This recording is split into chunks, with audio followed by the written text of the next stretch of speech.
Question number 21, quicken limited.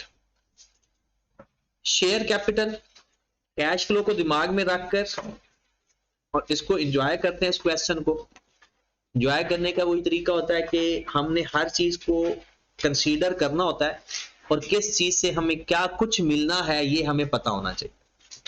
Share capital, revaluation surplus, retain earning, long term loan, trade and other payable, advance from customer, land and building, vehicle inventory, trade and other receivable, cash and bank balance. इसमें कोई भी नई चीज नहीं है। हाँ, अगर कोई चीज एक ऑड चीज है तो वो ये है कि एडवांस फ्रॉम कस्टमर बहुत कम आता है, लेकिन अगर आ भी गया है तो हमने ये देखना है कि ये एसेट है या लायबिलिटी है, वैसे डील कर लेना है। तो लायबिलिटी है तो लायबिलिटी साइड पर उसी तरह लायबिलिटी की तरह ही डील कर लेंगे। आगे बढ़े, हमारा पहले पॉइंट से क्वेश्चन स्टार्ट हो गया। कहते हैं during the year land and building were revalued first time. तो पहली दफा रिवैल्यूएशन की है, इसका मतलब है पहले कोई गेन या लॉस नहीं होगा। Resulting in surplus 150 million. अब यहां पर मैंने जब देखा तो मुझे एक डाउट हुआ कि वो कहता है 150 मिलियन है और यहां पर कितना है। ये क्वेश्चन बहुत खूबसूरत बनता अगर ये लाइन ना बताई होती। फिर था कॉमन सेंस, फिर था हाजिर दिमागी। अब तो क्लियर हो गया। 150 हमारा क्या हुआ, सरप्लस। फिर इंक्रीमेंटल डेप्रिसिएशन 15 मिलियन, इसका मतलब है सरप्लस 15 से कम भी हो गया। तो क्लोजिंग में कितना होना चाहिए, और नजर भी 135 का आ रहा है। मजेदार सवाल कब बनता कि वो ये 15 मिलियन ना बताता, बस ये बात बता देता और हम खुद इसको इसके साथ कंपेयर करके 15 खुद फाइंड करते, खुद हमें पता चलता, वो अच्छा सवाल होता। अब इसमें कुछ अच्छा नहीं है, इसमें तो सिंपल। हाँ, इसमें एक अच्छी चीज है कि जब मैंने पीपी का लेजर बनाना है उसके अंदर भी तो सरप्लस लिखता हूं। तो बताओ 150 लिखूंगा 135 लिखूंगा। हाँ 135 या 150। अच्छा आप 150 लेंगे सर, आप कौन सा लेंगे? आप 135 लेंगे। इनफाल सोच के बैठे। मैं पूछ वाला क्या हो रहा है ये पता है? Yes, sir. पूछ क्या पूछा मैंने? पीपी के लेजर में रीवैल्यूएशन सरप्लस किस अमाउंट से जाएगा? बुक से नहीं, बुक से नहीं। ईमान सॉरी 150 रमीसा 150 शीजा 135 इकरा सॉरी रब 150 बढ़िया 135 150 अदनान 150। अच्छा अब ये प्रॉब्लम आ गई। अब देखिए किसी ने कहा 135, किसी ने कहा 150, प्रॉब्लम तो आ गई ना। हम क्या किया करेंगे कि अगर आपको ऐसा कोई डाउट है तो उसकी जर्नल एंट्री पास किया करो। पहली दफा रिवैल्यूएशन हुई है तो एक एंट्री पास होगी PPE debit, revaluation surplus credit, फिर एक एंट्री पास होगी retain earning debit, revaluation surplus credit. ऐसा कुछ हो रहा है, एंट्री तो यही होनी है ना। अब इस एंट्री में देखें ये नीचे रिवर्स है क्या। अच्छा सरप्लस अच्छा real surplus to retain earning आ रही है ना, ठीक है ये बात समझ लगी। अब एंट्री तो यही पास होनी थी। अब यहां से हम फौरन देखेंगे कि मेरे पीपी में देखें, अगर आप पीपी का लेजर बनाओगे तो उसमें तो 150 है। अगर मैं सरप्लस का लेजर बनाऊंगा तो ये दो चीजें आएंगी, ये मेरी दोनों सरप्लस की हैं। अगर मैं रिटेन अर्निंग का लेजर बनाऊंगा तो उसमें ये जाएगा, बात खत्म होगी। जब मैं रिटेन अर्निंग का लेजर बनाऊंगा उसमें 15 जाएगा क्रेडिट साइड पर सरप्लस के नाम से। मैं पीपी का लेजर बनाऊंगा 150 जाएगा डेबिट साइड पर सरप्लस के नाम से। बात समझ रहे हो ना? तुक्का और कॉन्सेप्ट दोनों में थोड़ा डिफरेंस रखो, ठीक है। अब ये देखो जब मैं आपसे सवाल पूछता हूं ना तो तुक्का ना मारा करो, आप सोचा करो अच्छा इसकी एंट्री क्या बनती है, आपको फौरन पता चल जाएगा। डन, आगे बढ़े। अब ये आपको क्या चीज, इसमें कैश फ्लो एक भी नहीं है, जीरो कैश फ्लो है, लेकिन ये लेजर्स में जाएंगे। लेजर्स अपने अपने होते हैं, लेजर्स में हर वो चीज जाएगी। हम देखें इसके इस एंट्री की वजह से कैश फ्लो पे कोई फर्क नहीं पड़ेगा, लेकिन लेजर्स पे फर्क पड़ेगा। उन लेजर्स की वजह से जो वहां से कैश निकलेगा वो अफेक्ट होगा। तो इसलिए हमने इसकी एंट्री पास की और हमारे काम की चीज एक ये है और एक ये है। आगे बढ़े, ये हमारा पहला पॉइंट ओके हो गया और हमें पता भी चल गया कि इसका असर कहां कहां पे जाना है। नेक्स्ट, डेप्रिसिएशन 72 मिलियन, उसने डेप्रिसिएशन हमें बता दी, लेकिन है किसकी डेप्रिसिएशन? बिल्डिंग की। ऊपर हमारे पास एक लैंडेड बिल्डिंग है और एक व्हीकल भी है। आगे वो चलते हैं ड्यूरिंग द ईयर, इंपॉर्टेंट पूछूंगा मैंने आपसे, पूछना है आपसे, या बड़े आपने बड़े अजीब अजीब जवाब देने आपने, मुझे भी पता। During the year vehicle book value 8 million were sold 11 million received in cash. कहता है मैंने एक 8 मिलियन वाला एसेट 11 मिलियन का बेचा, तो बताओ 3 मिलियन गेन आ गया। जी हमारे काम की चीज है गेन। 11 मिलियन हमारा कैश फ्रॉम डिस्पोजल है। जी दूसरी बात काम की, 8 मिलियन मेरा जाएगा उधर पीपी के लेजर में। जी मतलब समझ लगी इसकी। फर्दर ये है इंपॉर्टेंट, ये है आपने समझना। Further sale proceed 6 million of an other vehicle, sale proceed receive from an other vehicle. अपना साल तो पहले बताओ, 2022 जून या दिसंबर? 1721 से जून 2022, यही साल है हमारा जिसका हमने काम करना है। कहता है सेल प्रोसीड 6 मिलियन जिसकी बुक वैल्यू थी 7 मिलियन। बताओ गेन है लॉस है? नहीं, अब भी गेन है या लॉस है? 6 मिलियन वाला एसेट, 7 मिलियन वाला एसेट हमने 6 मिलियन की बेचा। डिस्पोज्ड इन May 21, बेचा कब? May 21 के अंदर। ये तो हमारे साल से पहले की बात हो रही है, तो इसका गेन या लॉस फॉर द ईयर के अंदर नहीं होगा। आगे चलते हैं। वर रिसीव्ड इन 2021 अगस्त। अब सवाल देखिएगा, हाँ कैश फ्लो किस साल का है? 2022 हमारे साल का। और उसका गेन या लॉस क्या है? पिछलों का। वो हमने कंसीडर नहीं करना, बट कैश फ्लो जिस साल होगा उसी साल होगा। तो ये हमारा किस एक्टिविटी में आएगा? इन्वेस्टिंग एक्टिविटी में आएगा। ये जो पहले वाला रिसीवेबल था। ओके, ये बात भी इंटरेस्टिंग नहीं थी। अब इंटरेस्टिंग बात सुने। ऊपर वाला तो क्लियर है, उसमें तो कोई इशू। नीचे वाला मैंने कहा 6 मिलियन मैं लिख दूंगा sale from cash from disposal of previous year. 6 million. क्या ये 6 मिलियन का कोई और अफेक्ट कहीं होगा या नहीं वर्किंग कैपिटल में? रिसीवेबल।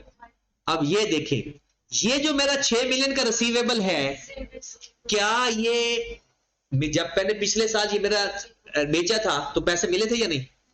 पिछले साल तो नहीं मिले थे, तो ये रिसीवेबल हुआ। लाइबा जाग रहे हो? ये 6 मिलियन मुझे पिछले साल का एसेट बेचा था, मुझे पैसे नहीं मिले थे, तो मेरा रिसीवेबल तो है। ये पिछले साल का रिसीवेबल है या इस साल का रिसीवेबल है? तो ये ब्रॉड ऑन में होगा या कैरी ऑन में होगा? ब्रॉड ऑन में होगा। ये तो नॉन करंट एसेट का है, ये रिसीवेबल किसका है? नॉन करंट एसेट का। और जब हम वर्किंग कैपिटल चेंजेस लेते हैं उसमें नॉन करंट एसेट के रिसीवेबल पेबल निकाल देते हैं। तो ये 6 मिलियन आपका इसके अंदर भी मौजूद है। 185 के अंदर 6 मिलियन मौजूद है। कैसे पता चला? कहता है मैंने 6 मिलियन इस साल रिसीव किया, था पिछले साल का। इसका मतलब है पिछले साल का जो इस साल रिसीव किया है, तो पिछले साल तो रिसीवेबल था ना, तो पिछले साल का रिसीवेबल हमारा किस में होता है? ब्रॉड ऑन के अंदर। हमारे किसी भी बैलेंस के अंदर नॉन करंट एसेट का पेबल या रिसीवेबल हो, हम निकाल के वर्किंग कैपिटल करते हैं। ठीक है, जब आप वर्किंग कैपिटल चेंजेस लोगे ना, ट्रेड एंड अदर रिसीवेबल, उसमें से 185 में से 6 माइनस कर दोगे। ये बात ओके हुई? समझ लगी? आगे बढ़ते हैं। तो इसके इफेक्ट अब देखो कहां कहां गए। एक तो ऊपर वाला तो हो गया, नीचे वाला मैंने अदर सेल से माइनस कर देना। 6 मिलियन मैंने कैश फ्लो में लिख देना। ठीक है, इसका गेन या लॉस का कोई ताल्लुक नहीं, क्योंकि वो पिछले साल का था, क्योंकि इनकम और एक्सपेंस हमेशा फॉर द ईयर होते हैं। आगे चलते हैं। Vehicle costing 51 million were purchased during the year, 12 million still unpaid. बताओ मैंने एक व्हीकल खरीदा है 51 मिलियन का, लेकिन उसका 12 मिलियन अभी देना है, कैश फ्लो में कितना आएगा? 39। लेकिन ये 12 मिलियन कहीं होगा भी सही क्योंकि अनपेड है। ये किस में होगा? पेएबल में होगा। पेएबल के ओपनिंग में होगा या क्लोजिंग में होगा? क्लोजिंग में होगा क्योंकि इस साल का है। तो जब मैं वर्किंग कैपिटल का चेंज लूंगा इसमें से कितने 12 मिलियन माइनस करके लिखूंगा। डन। आगे बढ़े, फिर आगे चलते हैं। कहता है इन्वेंट्री, ये और इंटरेस्टिंग था, इसमें तो मजे के सब चीजें थी। कहता है inventory include work in process. एक बात याद रखें, एक होता है कैपिटल वर्क इन प्रोसेस, एक होता है वर्क इन प्रोसेस। वो प्रोग्रेस लफ्ज होता है, work capital work in progress वो नॉन करंट एसेट होता है। Capital work in progress non current asset होता है। और ये क्या है? Work in process. ये बोले कौन सा वर्क इन प्रोसेस है? Raw material, work in process, finish goods, वो वाला। कहते हैं इन्वेंट्री के अंदर वर्क इन प्रोसेस 96 शामिल है इस साल और 80 मिलियन है पिछले साल, which is not available for sale, मतलब ये अभी तक पूरा नहीं हुआ। इन्वेंट्री के अंदर ये शामिल है, क्या करें? निकाल दें इन्वेंट्री में से। ये भी इन्वेंट्री है, ये भी इन्वेंट्री है। इन्वेंट्री क्या होता है? Raw material, finish goods. तो उसने भी कहा ये इन्वेंट्री में शामिल है। जैसे वो क्या देता है जी, हाँ जी नाम आप जी ये सीरत फातिमा है, तो ठीक है, सही कहा है उसने, इसमें गलती नहीं है, तो उसका हम कुछ भी नहीं करेंगे। लेकिन बच्चे पेपर में करके आए थे क्योंकि ये इन्वेंट्री है, तो इन्वेंट्री के अंदर शामिल है तो हम सिर्फ इन्वेंट्री का चेंज ले लेंगे जैसे हम नॉर्मल चेंज लेते हैं। अगर ना शामिल होता तो हम शामिल कर देते। इन्वेंट्री होती 3 टाइप की है, तो अगर अलग अलग क्वेश्चन के अंदर बताया होता कि रॉ मटेरियल इतना है, वर्क, तो फिर सबको प्लस कर लेते, फिर डिफरेंस लेते, इंक्रीज इन इन्वेंट्री या डिक्रीज इन इन्वेंट्री। तो इसके अंदर तो उसने खुद कहा है शामिल है, तो हमने कुछ भी नहीं करना। कहते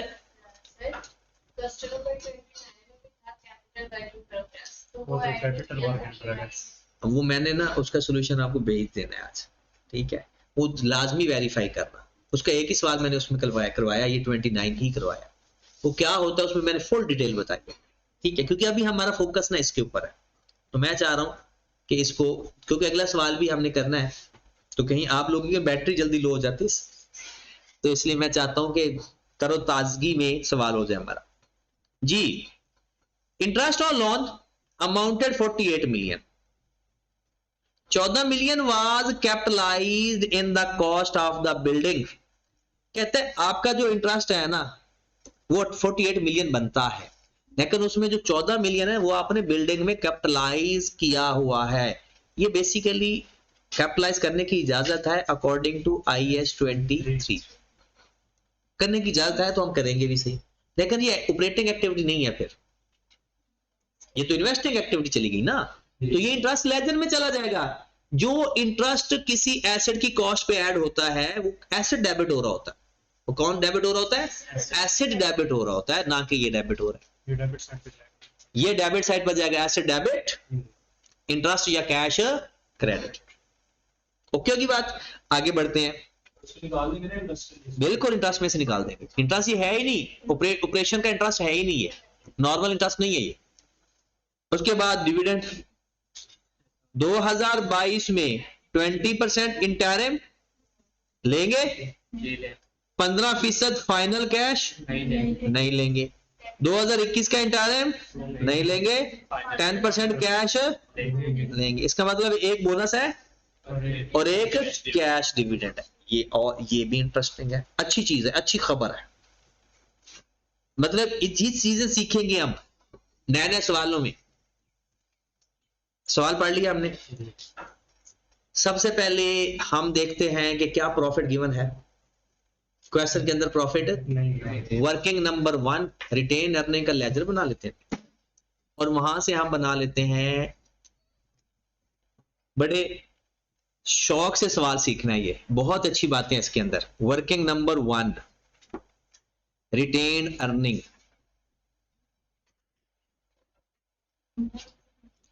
ब्रॉड ऑन, कैरिड ऑन। जी बच्चों बताओ जरा, ब्रॉड ऑन क्या है?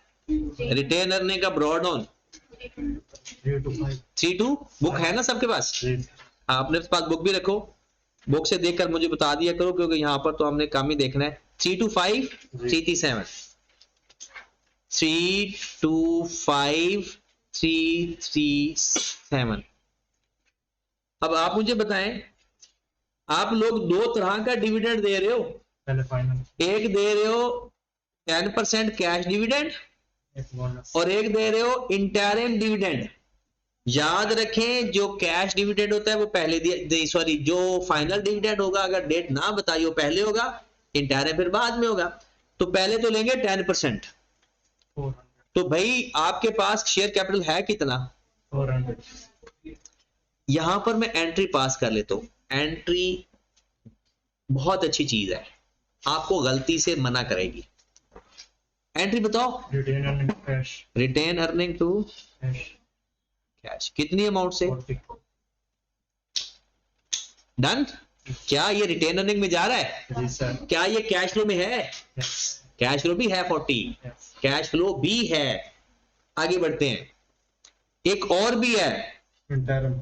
इंटरिम कितना है? 20%. 20%। तो इसका 20% भी लो, 80। 400 का 20%, 400 का 20%। एंट्री बताओ, एंट्री।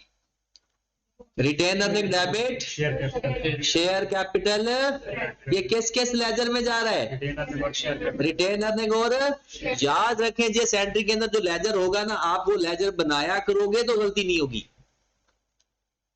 अब आए जरा, मैं रिटेन अर्निंग को डिविडेंड या कैश के नाम से लिख दूं, ब्रैकेट में चाहे डिविडेंड लिख दो, कितने से?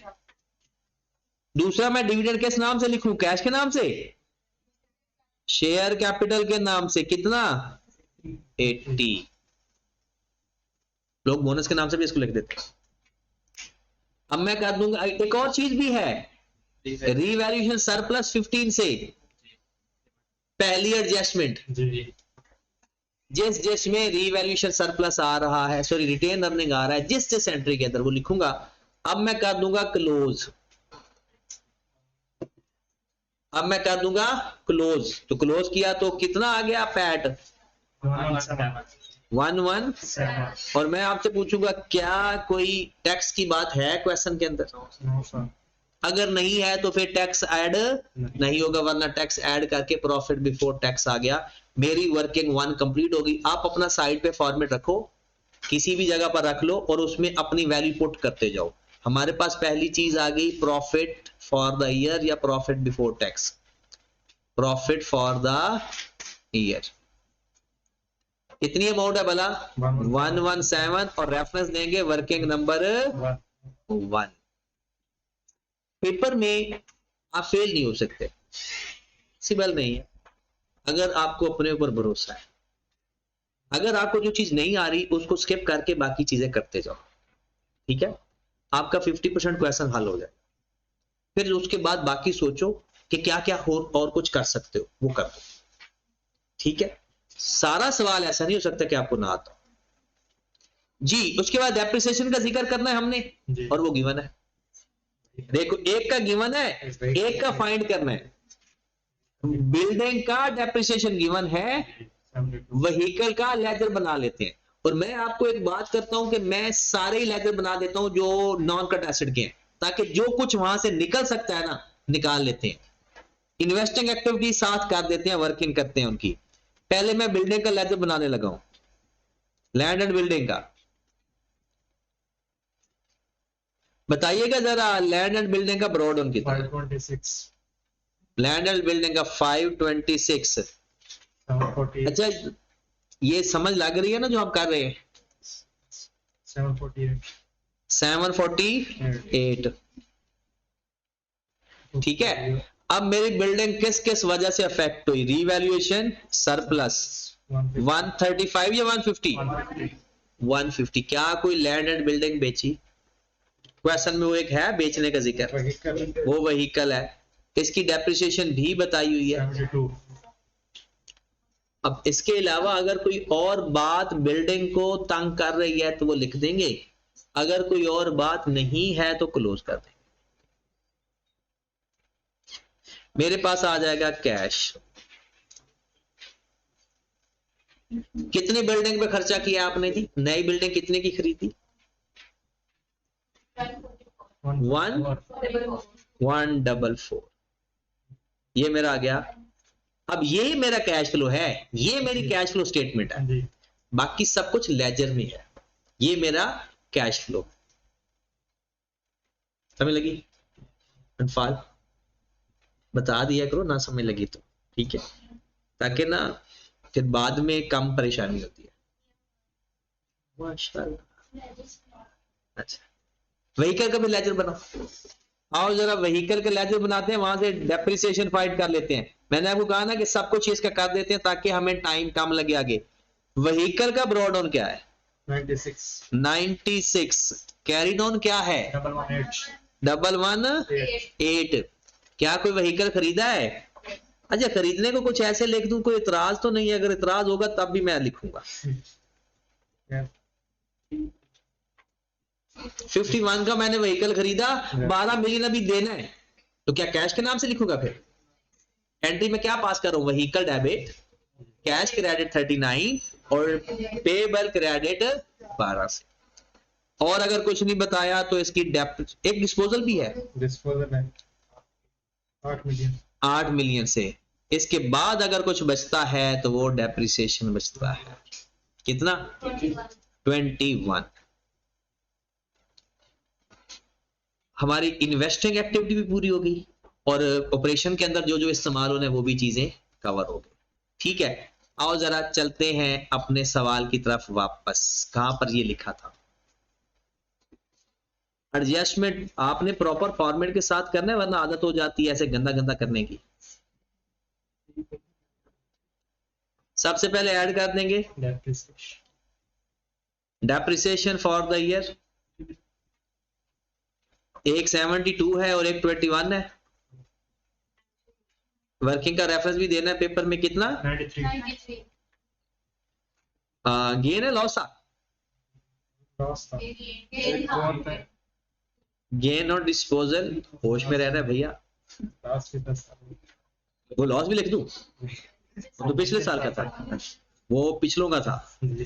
कितना? 3 मिलियन। इंटरेस्ट एक्सपेंस ये अलग से बताए हुए हैं, ये ढूंढने हैं। आपके पास इंटरेस्ट एक्सपेंस बताए हुए हैं या ढूंढने हैं? ये बताए हुए हैं 48 और उसमें से 14 मिलियन माइनस कर दो। 48 माइनस 14 कितना आएगा? 30। अच्छा, अगर आप चाहो तो बिल्डिंग का जो लेजर बनाया था ना, बिल्डिंग का लेजर, यहां पर आप इंटरेस्ट भी लिख सकते हो, लेकिन उसके आंसर पे कोई फर्क नहीं पड़ना था।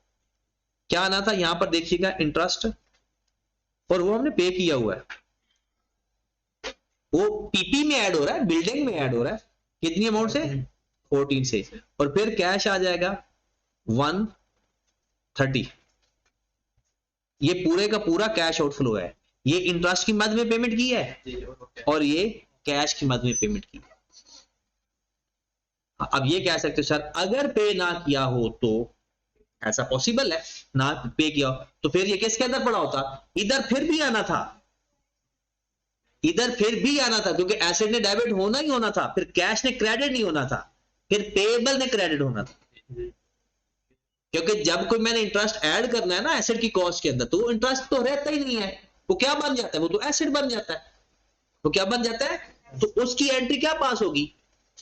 पीपीई डेबिट, कैश क्रेडिट, और अगर कैश क्रेडिट नहीं होगा तो पेएबल होगा। और अगर पेएबल इधर नहीं, इधर आता है पेएबल के नाम से, तो फिर इंटरेस्ट पेएबल में से ये माइनस हो जाएगा, क्योंकि ये तो नॉन करंट एसेट का पेएबल बन गया। ठीक है, तो इसलिए हमने इसको क्या मान लिया कि ये पेड है। ये इसकी एंट्री क्या पास की हुई है? PP two cash. तो इसलिए अलग मैंने उस वक्त नहीं किया था। अगर आप इंटरेस्ट के नाम से अलग भी करते हो तो वो इस तरह से होगा। आना 144 ही है। वापस कितना आ गया जनाब? 48 में से 40 इंटरेस्ट एक्सपेंस आ गया। और कोई चीज एडजस्टमेंट है तो बताएं। और मेरे ख्याल में कुछ भी नहीं होता ही, बस यही कुछ है। Profit before changes in working capital 240। अब क्या करना है? Working capital changes. और जरा हमने पहले भी टिक किया हुआ है। ट्रेड पेएबल और अदर पेएबल में हमने क्या करना है? 140 इसमें से क्या 12 था, माइनस करके डिफरेंस लेना है। तो 140 इसका डिफरेंस माइनस किया तो ये कितना आ रहा है? 142 माइनस 148 कितना? कितना? Increase decrease? Account payable increase 6। उसके बाद एडवांस फ्रॉम कस्टमर 35 से 69, कम से ज्यादा? कितने से? 34। फिर उसके बाद इन्वेंट्री 444 से 365, कम इन्वेंट्री कम हुई है कितने से? 79। 70 ऐड हो जाएगा।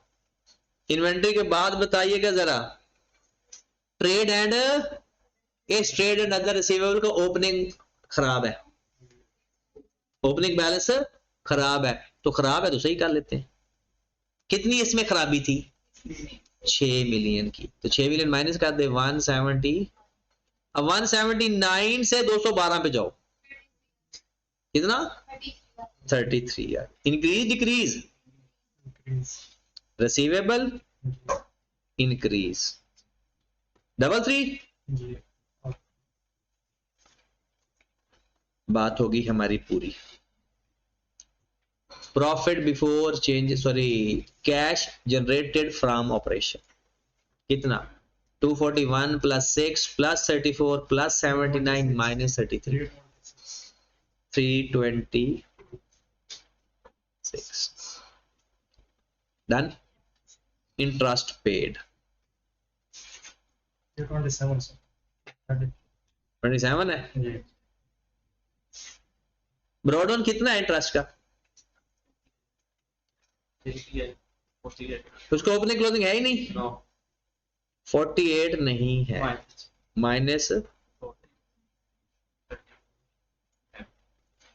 Net cash flow from 293। Operating activity 293। जी। ये हमारे पास ये आ गया। अब हम तो उसकी इन्वेस्टिंग एक्टिविटी भी बना चुके हैं। तो purchase of land and building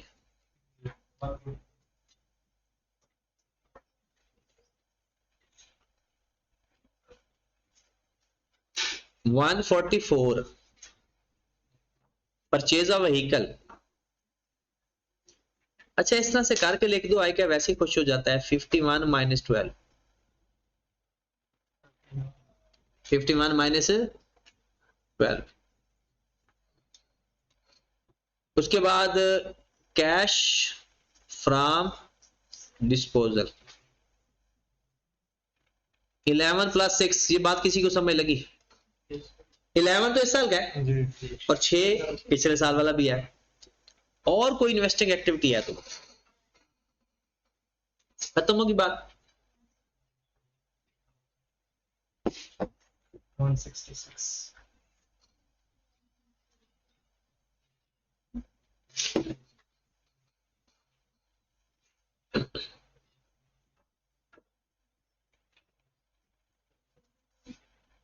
financing activity पे जाए।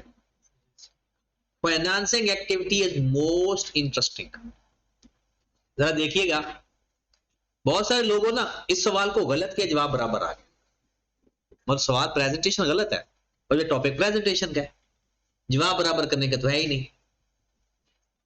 शेयर कैपिटल एंड प्रीमियम बनाते हैं जी। Brought down 400, carry down 480। क्या during the year share capital की कोई मूवमेंट नजर आई हमें क्वेश्चन के अंदर? Retain earning to share capital, retain earning to share capital. तो क्या करेंगे, share retain share capital credit हो जाएगा जी। किस नाम से, कितनी अमाउंट से? There is no cash flow, बराबर आ गया। जी। जब कैश है ही नहीं तो मैं जबरदस्ती 80 से कैश फ्लो शो करूंगा।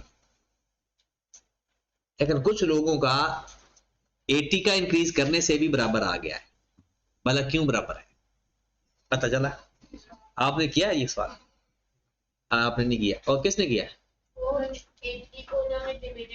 हाँ, डिविडेंड सिर्फ कैश डिविडेंड सिर्फ 40 है, उन्होंने डिविडेंड 40 प्लस 80 120 कर दिया, इधर 80 ऐड कर दिया, उधर 80 माइनस कर दिया, बराबर आ गया। हालांकि सिंपल क्या लिखना था, there is no cash flow in share capital, dividend paid, और वो डिविडेंड पेड सिर्फ कितना लिखना था? 40 का, क्योंकि हम कैश फ्लो स्टेटमेंट बना रहे हैं, दूसरा तो हमने कैश दिया ही नहीं। दूसरे की एंट्री क्या थी? Retain earning to share capital. कोई लोन शोन है? लॉन्ग टर्म लोन 460 से 335 लोन पेड, कितना?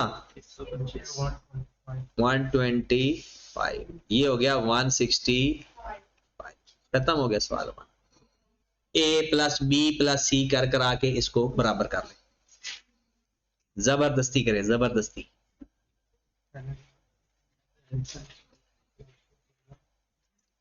$293 minus 166 minus 165, positive negative? Decrease. इसमें ओपनिंग ऐड करें, किधर है? 111, जी। क्लोजिंग कितना? 73। ना भी आया तो अब लिख दो। अच्छा अभी बताएं, ये पूरा सवाल समझ लगा? अच्छा ये सवाल तो हमने याद ही नहीं करना, हमने देखनी है एडजस्टमेंट कैसे करनी है। सवाल ऊपर चेंज हो जाएगा, एडजस्टमेंट चेंज नहीं होती, ठीक है? तो एडजस्टमेंट देखनी है कि इसको कैसे कैसे एडजस्ट किया।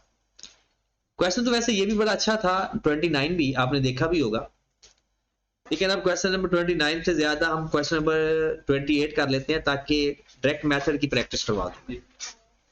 तो एक तो क्वेश्चन आपने प्रैक्टिस कर ली,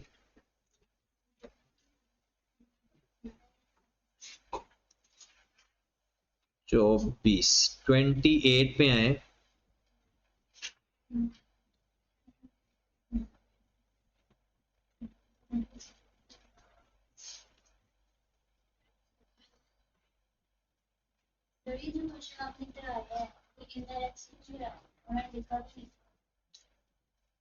अच्छा, मैं समझता था कि आप तो बहुत ही कोई ना चीकनी स्टूडेंट है, बट ऐसा नहीं है, आप बहुत इंटेलिजेंट है। अच्छा, अगर ना बताया हो ना तो पहली बात तो यह जो हमें अच्छा लगे वो करते हैं, और हमें अच्छा इंटरेक्ट लगता है, और दूसरी बात इंफॉर्मेशन डायरेक्ट मेथड की नहीं थी। कॉस्ट ऑफ सेल के लेजर बनाना चाहिए, सेल हमें चाहिए थी, तो काफी इंफॉर्मेशन थी ही नहीं जो हमें जरूरत थी, इसलिए हमने फिर इसको इनडायरेक्ट मेथड से किया। ठीक है, ये क्वेश्चन है, ये डायरेक्ट से भी करना है, इनडायरेक्ट से भी करना है, एक मेथड से कंप्लीट करवाऊंगा, दूसरे की सिर्फ ऑपरेटिंग एक्टिविटी बनाऊंगा। ठीक है, तो ये हमारा छुट्टियों से पहले लास्ट क्वेश्चन है, फिर छुट्टियों के बाद देखेंगे क्या हालात चलते हैं। और आपका टेस्ट भी जी सैटरडे संडे को एमए की क्लास है बस, और सीआर की क्लास है, इसके अलावा बाकी कोई क्लास नहीं है। आप ना अपने टॉपिक रिवाइज करें, ये तीनों जो सेक्शन बी हमारा है 25 मार्क्स का, इसको आप प्रॉपर रिवाइज कर ले, जितना तैयार हो सकता है करें। मैं कुछ क्वेश्चन जिम्मे लगाता हूँ, बाकी क्वेश्चन मैं यहाँ पर ही करवाऊंगा, जरी सी बात है। तो फिर ये हमारे तकरीबन 65 मार्क्स आने वाले कुछ दिनों में तैयारी कर रहे हैं हम। 3 ये टॉपिक करेंगे, इसके बाद 3 टॉपिक और करेंगे, तो ये हमारे 65 मार्क्स तैयार हो जाएंगे, फिर वापस चले जाएंगे और उसके बाद नॉन करंट एसेट के ऊपर उसमें मैं सारा ही दोबारा करवाऊंगा, एक दफा ओवरव्यू सारा ही दूंगा, IS-20 का, IS-36 का, IS-16 का। लेकिन अब वो ज्यादा आसान लगेगी क्योंकि बहुत सारी चीजें हम उसको डायरेक्टली इनडायरेक्टली कहीं ना कहीं डिस्कस हो रही हैं, ठीक है। बट मैं इनको दोबारा टच नहीं करूंगा, इक्विटी को और इसको कैश फ्लो, ठीक। हाँ, कैश फ्लो पर भी तसल्ली करेंगे, इस लेवल का तसल्ली करेंगे कि कम से कम सवाल चाहे गलत भी हो, पासिंग मार्क्स फिर भी आ जाए, इतनी तसल्ली जरूर करेंगे इंशाल्लाह। लेकिन आई कैप भी आई कैप है, वो ऐसा सवाल दे देता है, शुरू कहां से करें जी। 28 संडे ट्रेडर, जून 2019 हमारा ईयर एंड है। पीपीई इन्वेस्टमेंट प्रॉपर्टी, अच्छा इन्वेस्टमेंट प्रॉपर्टी की भी लेजर लिख लें, कभी जरूरत में जिंदगी में जरूरत पड़ सकती है। इन्वेस्टमेंट प्रॉपर्टी कॉस्ट मॉडल पे हो तो कैसे करेंगे,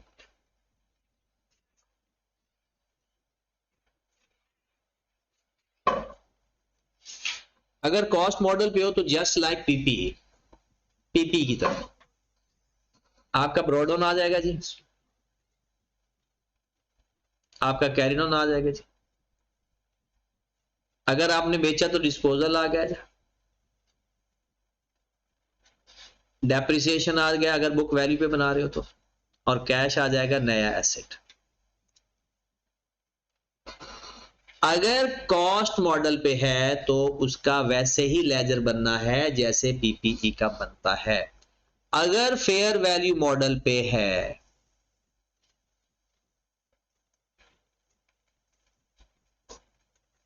ब्रॉड ऑन कैरिड ऑन, याद रखने वाली बात, फेयर वैल्यू मॉडल पे इन्वेस्टमेंट प्रॉपर्टी में डेप्रिसिएशन नहीं होती, क्या बात याद रखनी है, इन्वेस्टमेंट प्रॉपर्टी में डेप्रिसिएशन, फेयर वैल्यू मॉडल में डेप्रिसिएशन नहीं होती, इन्वेस्टमेंट प्रॉपर्टी ये रीवैल्यूएशन मॉडल नहीं है, ये क्या है, फेयर वैल्यू मॉडल। अगर एसेट दो तरह से बढ़ता या कम होता है, अगर उसकी फेयर वैल्यू बढ़ जाए तो asset debit, fair value gain credit. Asset बढ़ जाए तो क्या एंट्री पास होती है, asset debit, fair value gain. क्या ये कैश फ्लो है या नहीं, ये कैश फ्लो नहीं है, ये एसपीएल है। क्या है ये, मतलब ये गेन भी इसका एसपीएल में जाता है, लॉस भी एसपीएल में जाता है, ये ओसीआई में जाता ही नहीं है, फेयर वैल्यू लॉस।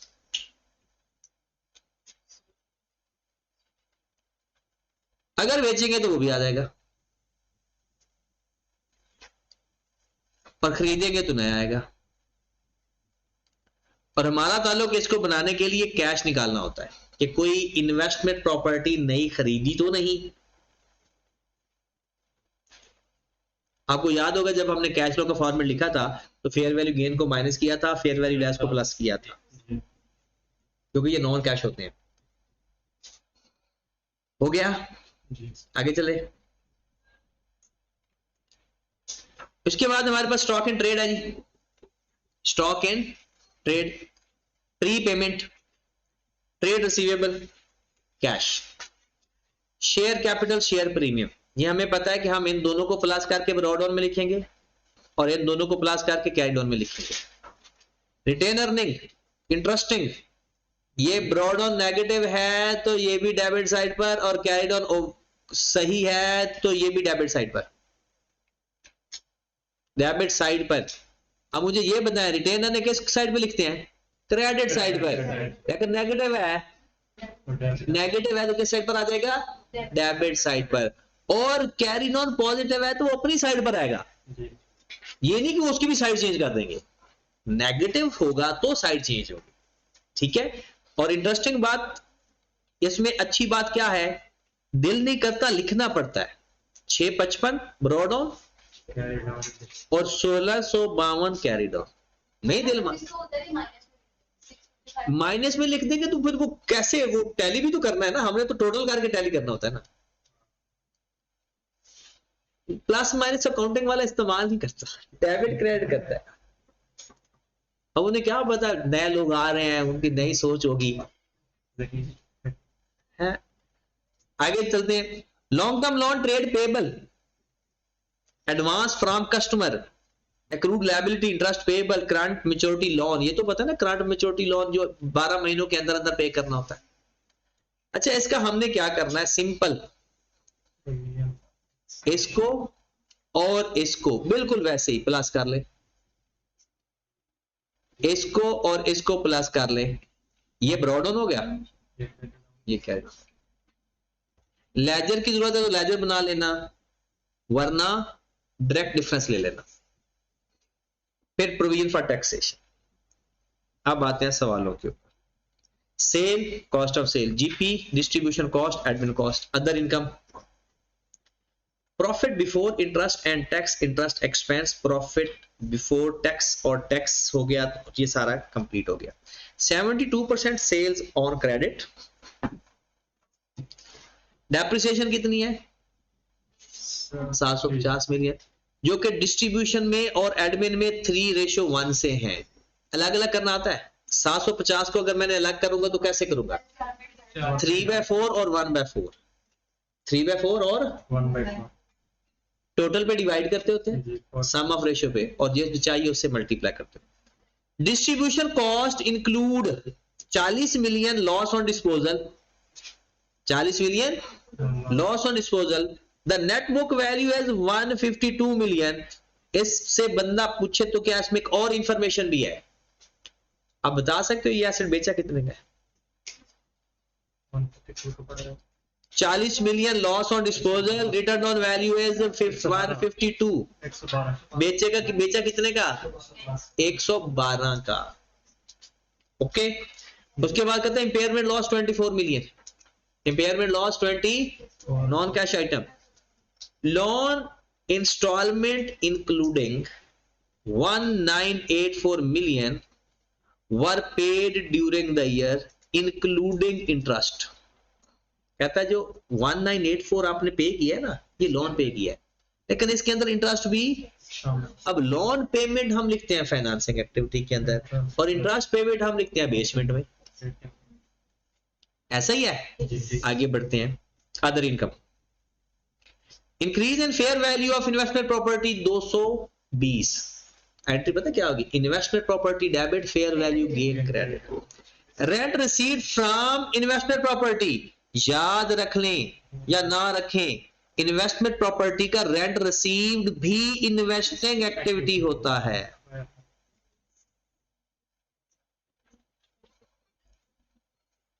और ये है किसके अंदर, अदर इनकम। ठीक होगी बात। During the year STL issued right share at premium. अच्छा, अक्सर लोग कहते हैं इसका क्या करना है, ये खुद ब खुद जो बैलेंस आएगा ना शेयर कैपिटल का, वो यही होगा। डन, यहां तक ओके है। अब हम सवाल शुरू करते हैं, क्योंकि क्वेश्चन तो हमने गो थ्रू कर लिया। पहले बताओ कौन सा करना है, डायरेक्ट या indirect? Indirect.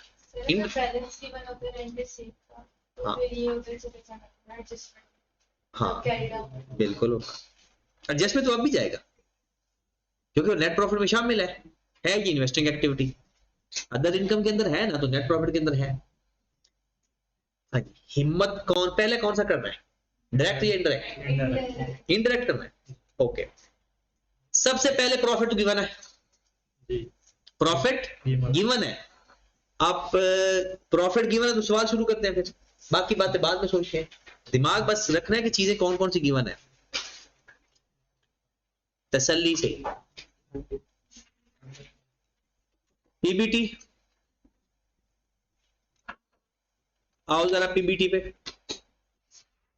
Profit before tax 4657, 4657। Adjustment,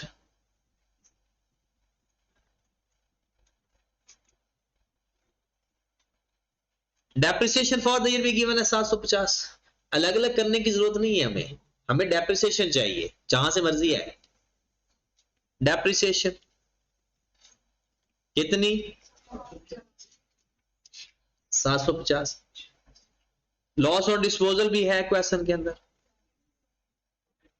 कितने से, 40 मिलियन। सवाल ये जो मैं लिख रहा हूं पता चल रहा है कहां कहां चीजें पड़ी हुई हैं।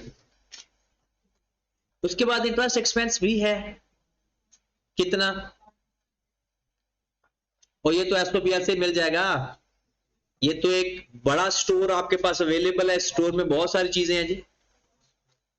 1210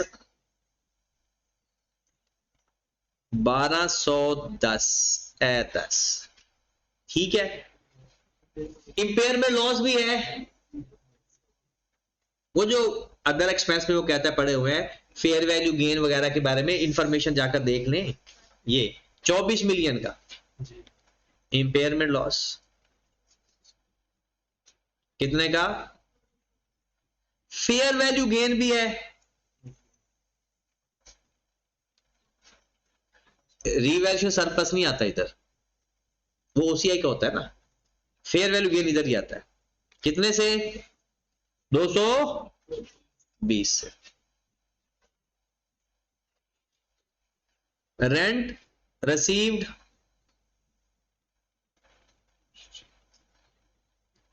180, यहां से क्यों माइनस कर रहे हैं? नेट प्रॉफिट के अंदर है बट ये इन्वेस्टिंग एक्टिविटी है, तो इन्वेस्टिंग एक्टिविटी में जाए ना, इधर क्या कर रहा है? ये इन्वेस्टमेंट प्रॉपर्टी है ना, तो इन्वेस्टिंग एक्टिविटी में होना चाहिए कैश फ्लो। लेकिन ये किसके अंदर शामिल है? नेट इनकम के अंदर, अदर इनकम के अंदर। और अगर ये अदर इनकम के अंदर है तो हम निकाल देते हैं। और कोई चीज है तो बताएं जो आपकी नजर के सामने हो कि एडजस्टमेंट की जरूरत है, जो आपको लगता है बता दें।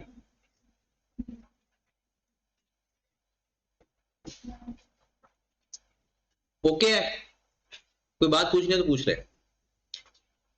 पूछने के लिए दिमाग का ऑन होना जरूरी है, दिमाग एक्टिव होना जरूरी है पूछने के लिए, हिम्मत।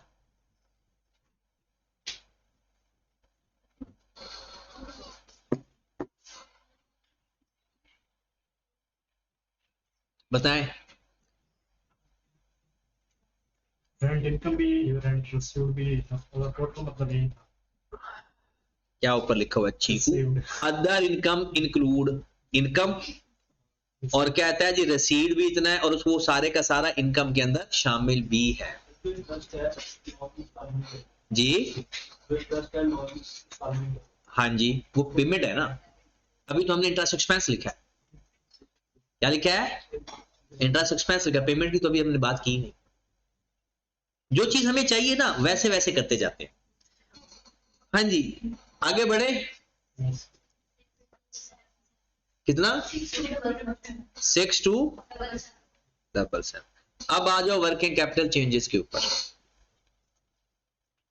वर्किंग कैपिटल चेंजेस के ऊपर आओ जरा, चलते हैं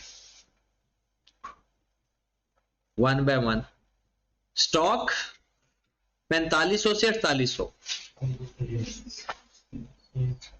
स्टॉक इंक्रीज हुआ 300 से। फिर प्रीपेमेंट 268 से 184,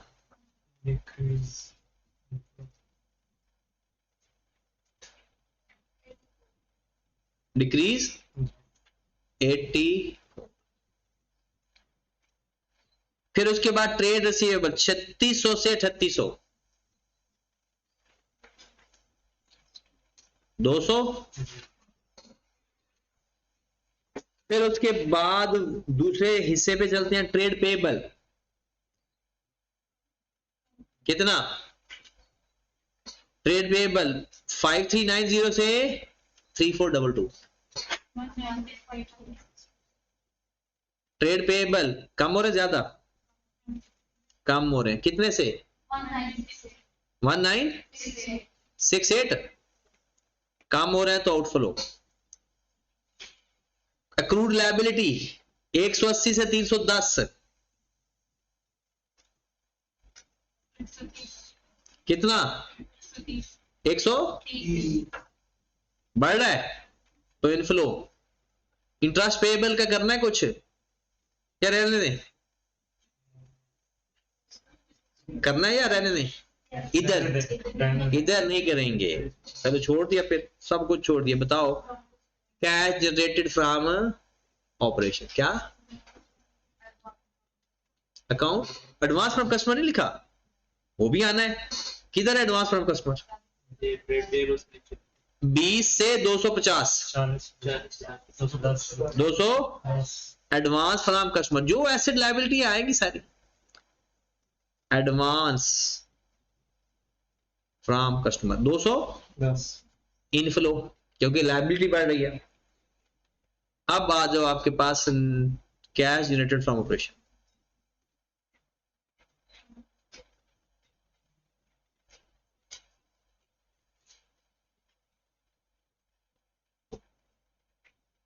cash generated from operation,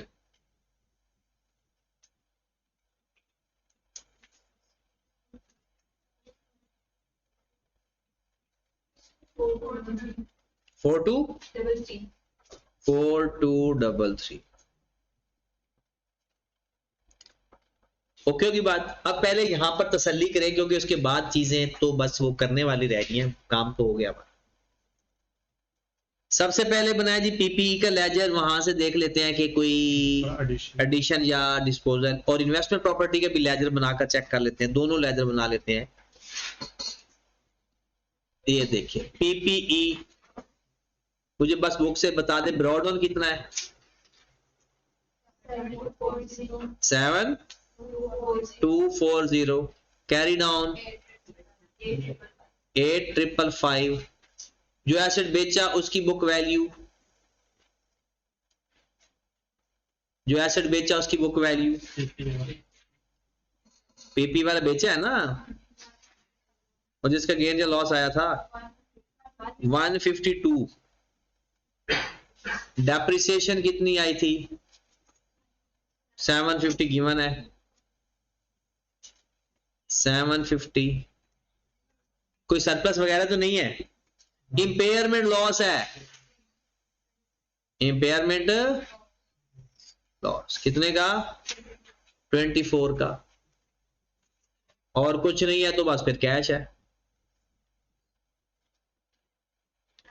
152 plus 750 plus 24 plus 8555 minus 7240 2241, ये हमारा पैरास। इन्वेस्टमेंट प्रॉपर्टी का भी लेजर बनाओ। ब्रॉड ऑन कितना है जी? 1120, और कैरी डाउन कितना है? 1800। उसके बाद क्या कोई फेयर वैल्यू गेन या लॉस है? कितना गेन है?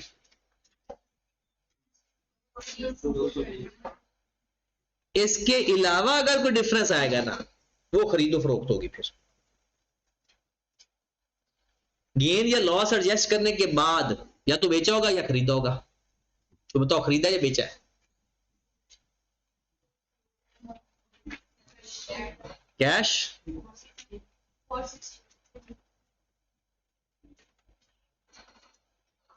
हाँ जी, बाब लिख ले उसमें जाके।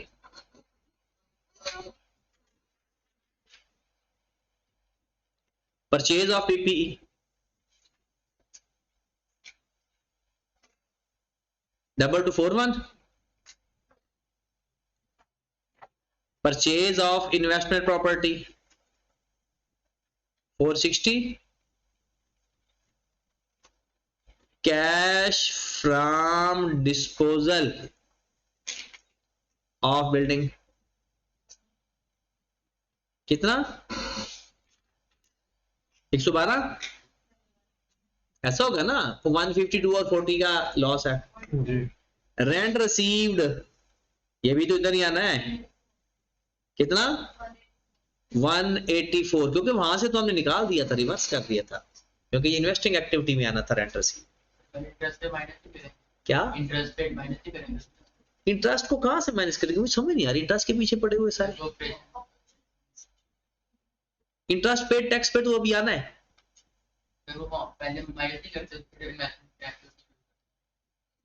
इंटरेस्ट एक्सपेंस ये हमने ऐड किया तो हुआ, तो अभी तो वहां पहुंचे ही नहीं, अभी तो वर्किंग कैपिटल कर रहे हैं।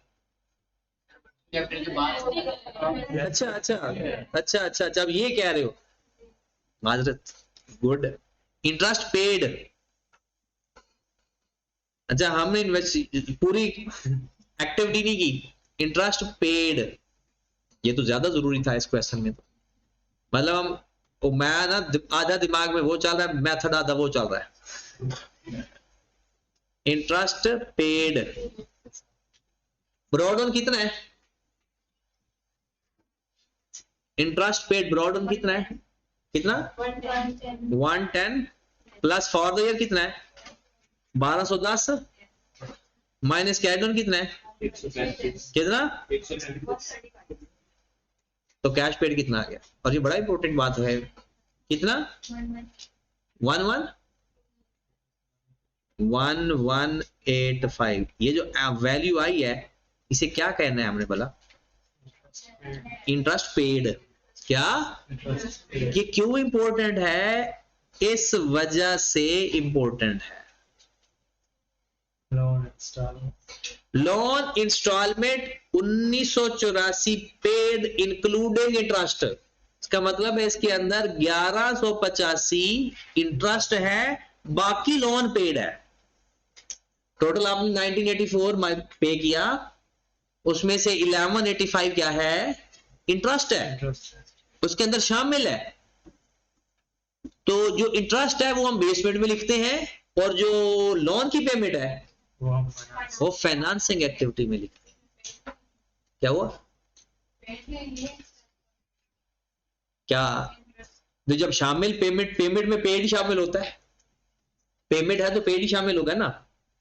हाँ जी, इसलिए ये इंपॉर्टेंट था। 4233 में 1185 माइनस किया 3048। टैक्स का भी निकालने, फिर tax paid,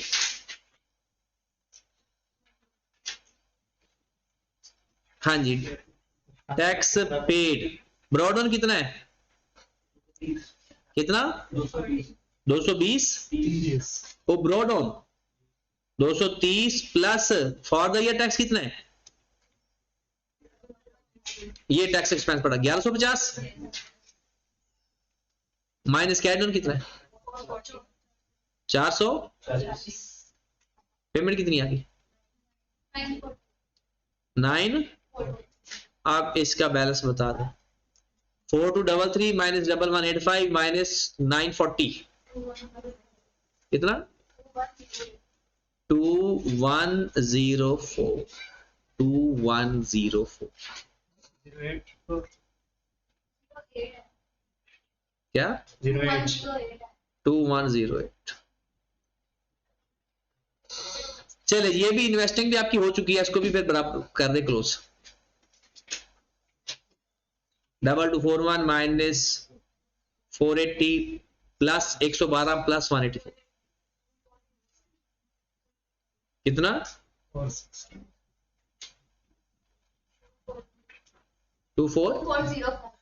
2405 outflow.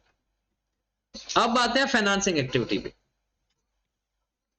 Financing activity में सबसे पहले बताओ, कोई रिटेन अर्निंग का लेजर बनाकर चेक तो करो डिविडेंड है या नहीं।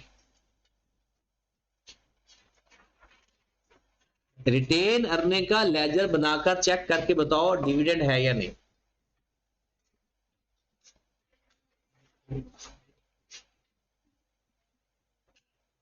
Brought out 655, carried on 16, PAT, net profit after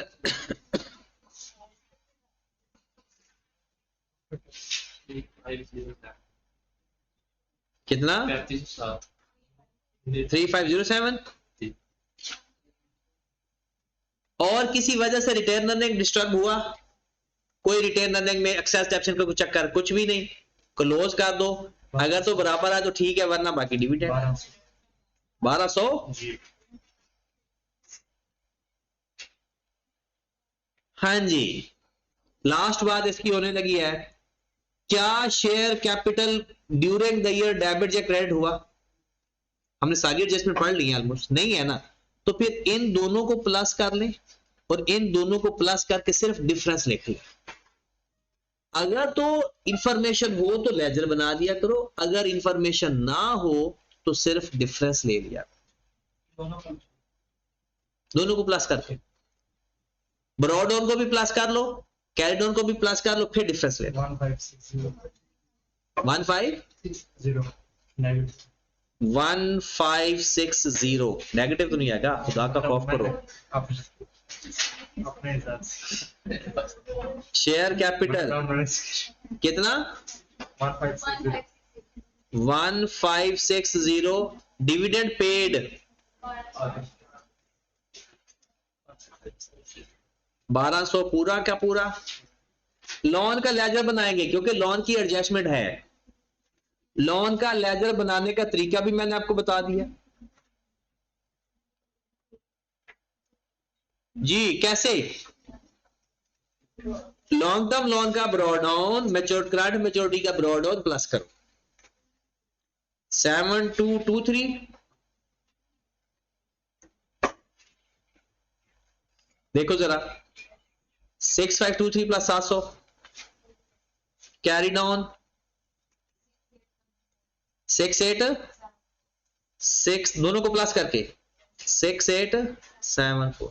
12 सुनिएगा जरा बात, अगर एडिशनल इंफॉर्मेशन हो तो लेजर बना लेना, ना इंफॉर्मेशन हो तो दोनों को प्लस करके डिफरेंस ले लेना, करंट मैच्योरिटी लोन और उन दोनों को। पेमेंट नजर आ रही है, हमने कितनी पेमेंट की है बताओ ना? 1984 तो टोटल है 799 और जिसमें 1100 कुछ तो उसकी है 799 1984 में से 1185 माइनस कर, 799 ये मेरी पेमेंट आ गई जो मैंने ड्यूरिंग द ईयर की है। क्या अगर बराबर आ गया तो ठीक है, नहीं तो और लोन लिया है। और अगर आपको ये पता ना चले कि मैंने इनफ्लो या लिखना है या आउटफ्लो, ये मेरा कैश डेबिट हो रहा है, ये क्या हो रहा है? कैश डेबिट हो रहा है तो इनफ्लो, ये मेरा कैश क्रेडिट हो रहा है तो cash outflow.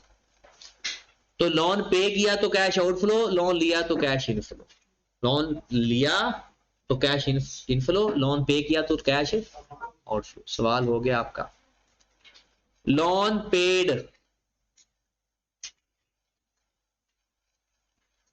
799, loan raise or increase in loan 450,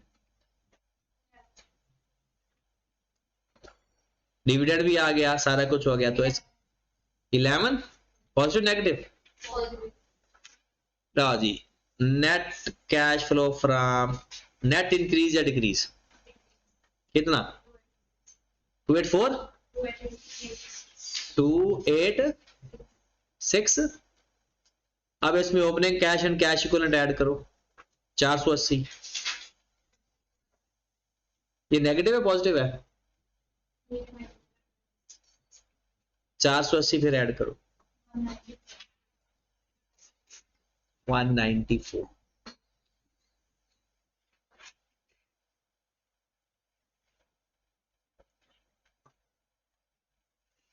okay की बात।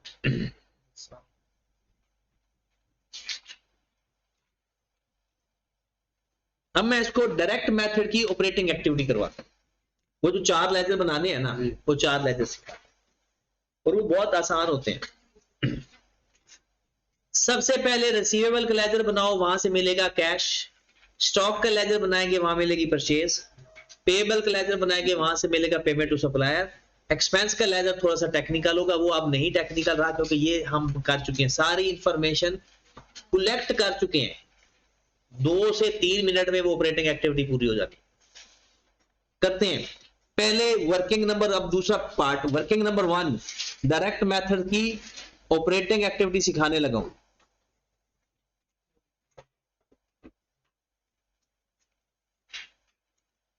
पेपर में अगर डायरेक्ट मेथड आ जाए तो आपने पूरा करना है, ये नहीं कि बस ऑपरेटिंग एक्टिविटी करके कह देना आगे तो इंडायरेक्ट होता है।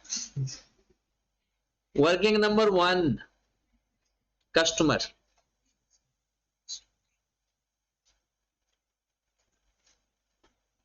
अच्छा, कस्टमर के दोनों बैलेंस हो तो दोनों लिखेंगे, एक हो तो एक लिखेंगे। इसी तरह सप्लायर के दोनों होंगे तो दोनों लिखेंगे, एक हो तो एक लिखेंगे। रिसीवेबल मेरा किधर है, ये 3600 3800 ब्रॉड ऑन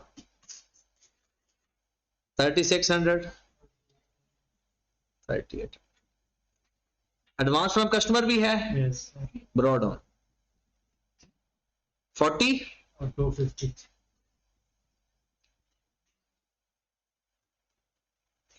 सेल्स। सारी सेल्स लिखेंगे, कितनी है सेल्स, 297. 29700। ये मेरा आ गया cash from customer, cash from customer 29710. 29710, ये हमारा आ गया बैलेंस।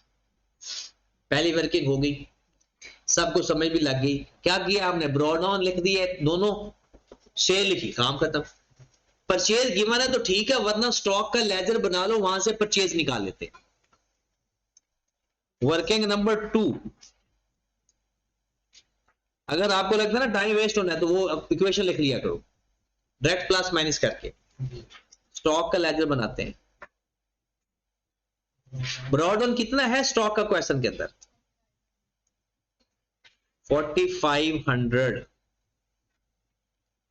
कैरी ऑन कितना है, 4800। ओके, कॉस्ट ऑफ सेल कितनी है,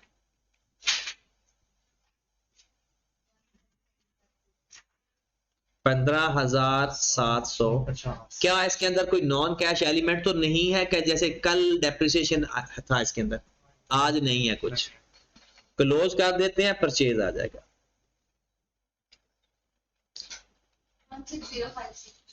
1605250।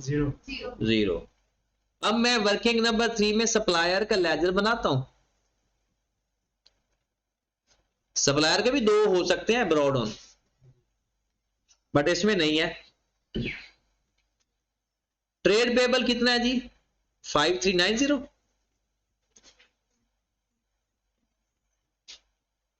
और कैरी ऑन कितना है, 34। परचेज वर्किंग नंबर 2 16050, क्लोज करेंगे तो कैश पे टू सप्लायर आ जाएगा।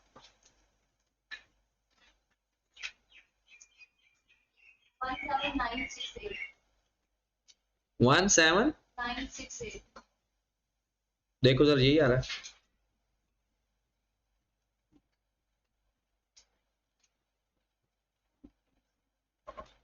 One eight zero one nine. 18 लेकिन मैंने कंफ्यूज है, मैंने शायद 18018। अब बब्बर शेयर लेजर, ये बब्बर शेयर नहीं है, कुछ भी नहीं है, बब्बर शेयर खत्म हो गया। सिंपल देखिएगा, मैं आपको तरीकाकार सिखाता हूं, ये साथ साथ कर लेना, अच्छा भी लगेगा। एक्सपेंस का लेजर बनाएंगे जी,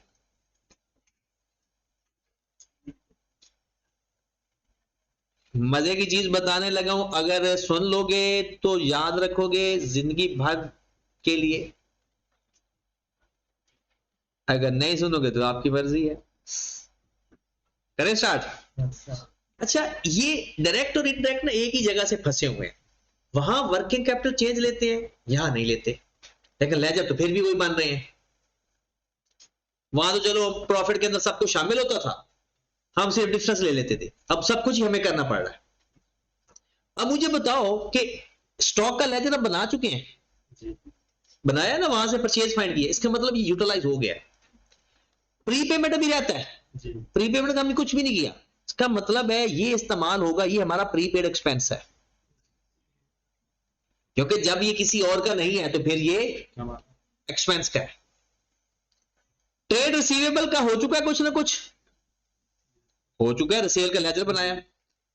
ट्रेड पेबल का, कस्टमर का, एक्रूड लायबिलिटी भी किसकी है, फिर इंटरेस्ट पेबल वैसे अलग रहता है, current maturity loan financing activity है, और प्रोविजन फॉर टैक्सेशन वैसे वो इंटरेस्ट के साथ है। ये है एक्सपेंस। जब आपको ये पता ना चले कि जो सारी चीजें कहीं ना कहीं इस्तेमाल हो जाती हैं, जो बच जाती हैं या तो वो इनकम की होती हैं या वो एक्सपेंस की होती है।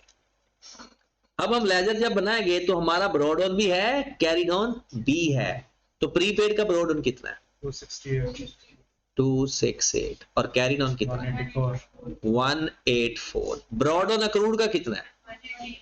118, 180, और कैरीड ऑन कितना है? 3। ऐसा ही है कुछ। यहां पर कैश आता है, ये आपको भी पता है, यहां पर एसपीएल आता है, ये हमें पता है। अब ये चीज सीखनी है, एसपीएल के अंदर पहुंच गए हो यहां तक? अब बस ये चीज ध्यान से सीखनी है, अपने दिमाग को कहो कि बस 2 मिनट का काम है। यहां से हमने सारे उठा लेने हैं एक्सपेंसेस, उठा लिए 6185 2302। ये है बेसिकली एसपीएल के एक्सपेंसेस जो एसपीएल के अंदर पड़े हुए हैं, अदर एक्सपेंस। यही है ना? इसके अंदर वो सारी चीजें निकाल दें जो इसके अंदर हैं।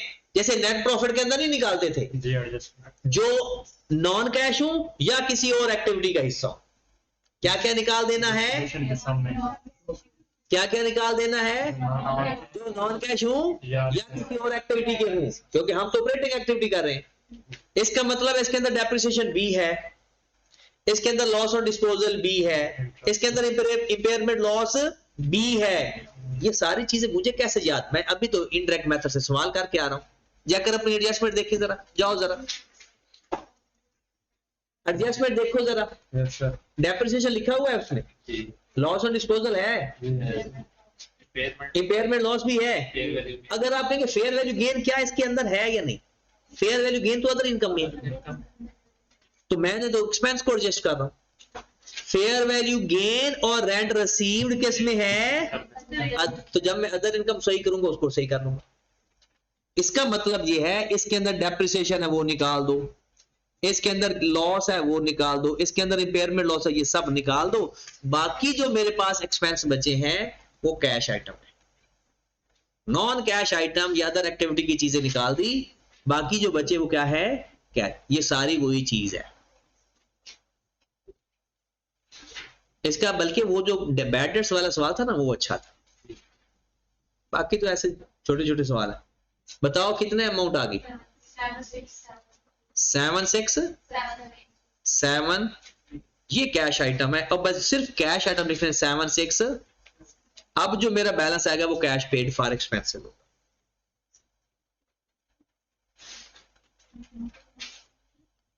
7823, 7823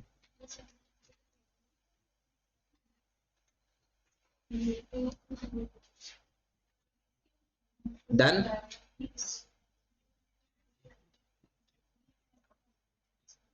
आगे बढ़े, अभी इनकम वाली बात भी कर लें। क्या करना क्या है भला इसमें? सब काम सारा एसओपीएल वाला एक्सपेंस उठाएं, उसमें नॉन कैश चीजें और अदर एक्टिविटी की चीजें निकालें, अगर हैं तो उसके अंदर जो चीज है ही नहीं वो ना निकाल देना। वो निकलेगी कैसे जब उसके अंदर है ही नहीं? पूछना तो पूछें, कोई बात पूछनी है, कोई डिस्टर्ब। वैल्यू गलत आ रही है, कितनी आ रही है? 7459। अब बिल्कुल ऐसा काम अदर इनकम के साथ करना। जरा देखिएगा अदर इनकम कितनी है? 404। इसके अंदर वो सारी इनकम निकालेंगे जो कि एडजस्टमेंट में होती है। फेयर वैल्यू गेन कितना है? 220, माइनस कर दो, खत्म कर दो। रेंट रिसीव्ड कितना है? खत्म कर दो, तो वो बात से हो ही खत्म गया सब कुछ। इसका मतलब है अदर कैश इनकम है ही नहीं जो आपको कैश फॉर्म में मिली हो। हाँ, रेंट रिसीव कैश फॉर्म में है, लेकिन इसको क्यों इग्नोर कर रहे हैं? रेंट रिसीव्ड कैश फॉर्म में है, लेकिन हम फिर भी उसको निकाल रहे हैं यहां से। वो इन्वेस्टिंग एक्टिविटी की एक्टिविटी है। हम तो ऑपरेशन में हैं अभी, हम ऑपरेटिंग एक्टिविटी कर रहे हैं। तो खत्म हो गया सवाल आपका। वर्किंग वन से कितना कैश आया था? पेपर में ऐसे ना सिर्फ वर्किंग वन लिख देना। एक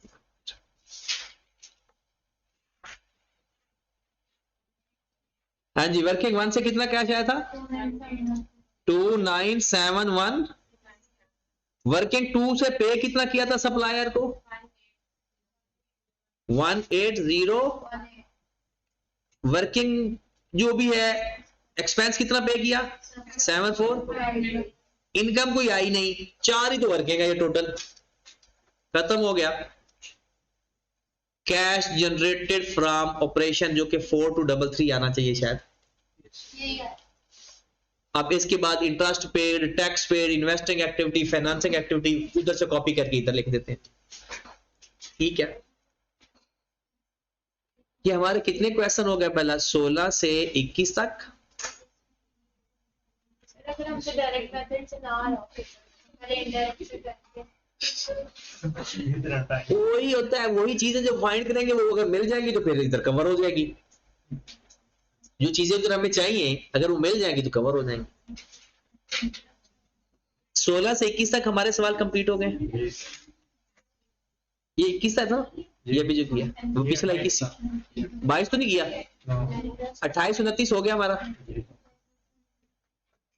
आपने 22 से लेकर 25 तक, ये आपका मंडे तक होमवर्क होगा। 22 से लेकर 25 तक, 22 23 24 25, 4 सवाल। ठीक होगी बात। अब ये आपने तैयार करना है अपने टेस्ट पर्पस के लिए, फाइनल तैयारी के लिए। इनमें से जिस सवाल की या जिस पॉइंट की नहीं समझ लगेगी वो दोबारा पूछना। मतलब मैं कहने गया कि आपने सारे सवाल दोबारा एक दफा अपने हाथ से गुजारने, ताकि आपकी ग्रिप अच्छी हो और आपको पता हो कि आप कैसे खेल रहे हो। ठीक है, फिर इंशाल्लाह नेक्स्ट जो हमारी क्लास होगी मंडे वाले दिन, उसमें हमने ये देखना है कि और इस पर कितना टाइम की जरूरत है। ठीक है जी, ओके जी।